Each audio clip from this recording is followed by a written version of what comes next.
વિઘ્નેશાય નમઃ.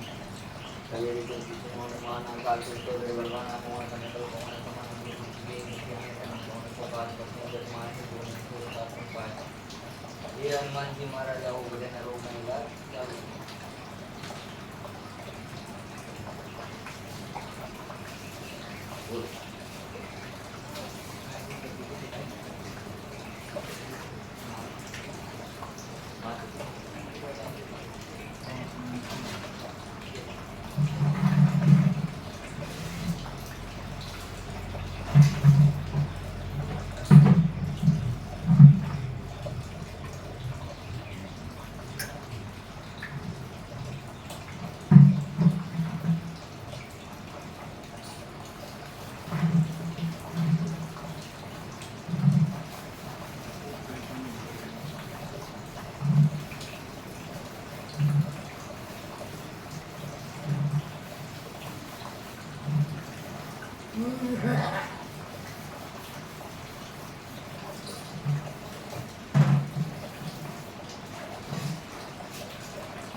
તમારે સારું થવું છે કે માંદું રહેવું તો ખરું ને ઘડી આપણે સારું થવું છે તો કરવાનું થઈ જાય ફરવાનું મતલબ 3 મિનિટ કરશે એમ રહેવું રૂડતા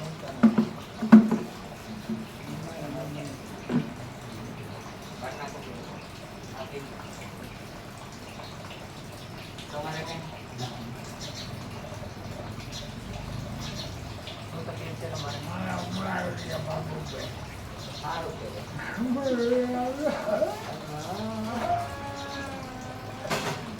ન્યાય જગ્યા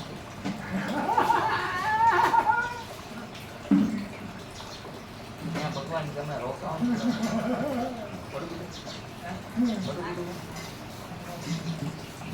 રોકાવ કેમ છે વસ્તુ ને દુઃખે નહીં દુઃખે તો હું અહીંયા આવો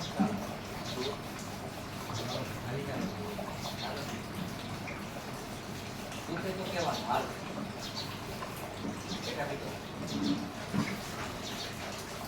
શું તકલીફ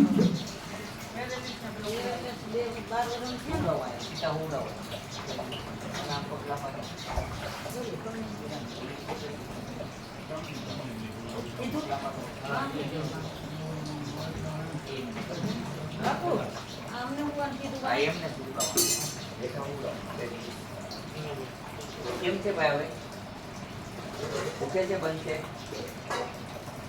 જોઈ લ્યો બરોબર જોઈ લ્યો ઉપર એક તપાસ કરી લ્યો અત્યારે કાંઈ હોય તો કહેજો તમે ના હોય તો કહેજો બોલતા એવું શક્ય તો તમારો વિચાર થશે એટલે બેસાડવાના જ છે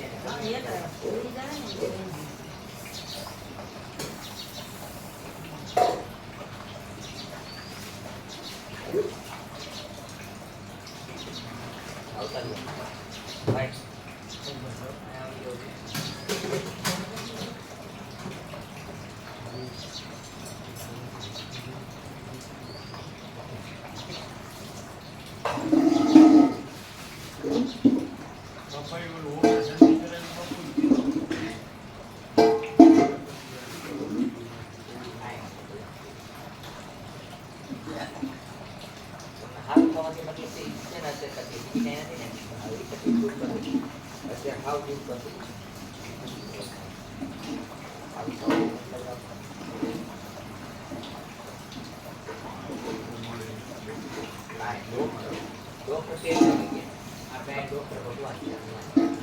તમને ફેર ન હોય તો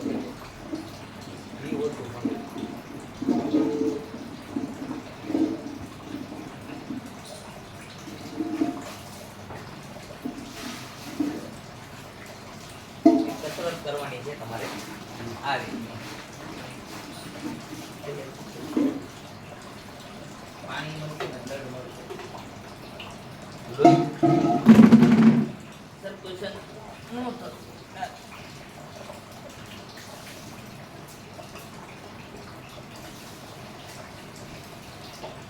યાદ રહી જાય? હા કેટલી મિનિટ? 5 મિનિટ. રોજ 2 મિનિટ ચાલુ કરવાની. બરોબર. પુરુષ હોય એના લીફમાં પણ નુકસાન ન થતું હોય તો ખાવાનું. નાશકો બની ગયો તો મળદ બની ગયો. બરોબર. હા, બધી રીતનો પાવર માટે અમે આ બતાવી કે આ રીતની વસ્તુ કરવાથી એક્સરસાઇઝ જેને કારણે તમારામાં પાવર આવશે.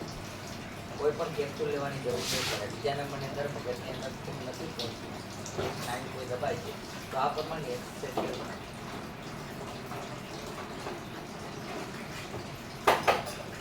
કેમ છે અત્યારે? હે કેટલું તો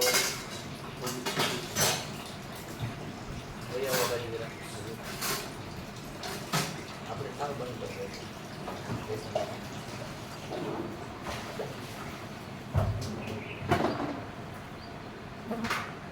આમાં તેલ નાખો છો કાંઈ? શું તેલ નાખો છો? ઠંડુ તેલ નહીં વાપરવાનું. હા, તમારે ઠંડુ તેલ નહીં વાપરવાનું. કેવું તેલ? હા, કારણ કે સરસ્યું તેલ વાપરવાનું. તલનું તેલ એ ઠંડુ તેલ. સરસ્યું તેલ વાપરશો તો તમારામાં ગરમી આવશે. ગરમીની જરૂર છે, મસ્તકમાં ગરમી નથી. ઠંડુ તેલ મારશો તો ઓર ઠંડક થશે. સમજી ગયા? જ્યાં ગરમીની જરૂર છે, તમારે ભાત બાફવા છે તો ત્યાં જરૂર છે વરાળની, ગરમીની જરૂર છે. હે અને ઠંડક આપતો થાય. ઠંડા પાણીમાં ભાત રાખો તો પાકી જાય? ના પાકે. ગરમી છે એ એને આઈને જોઈ લીધી. કંપન કહેવાય. કંપન લાવો. તમારે મગજમાંથી તકલીફ છે, જેમાંથી? હા, આ તમને કહી દીધું.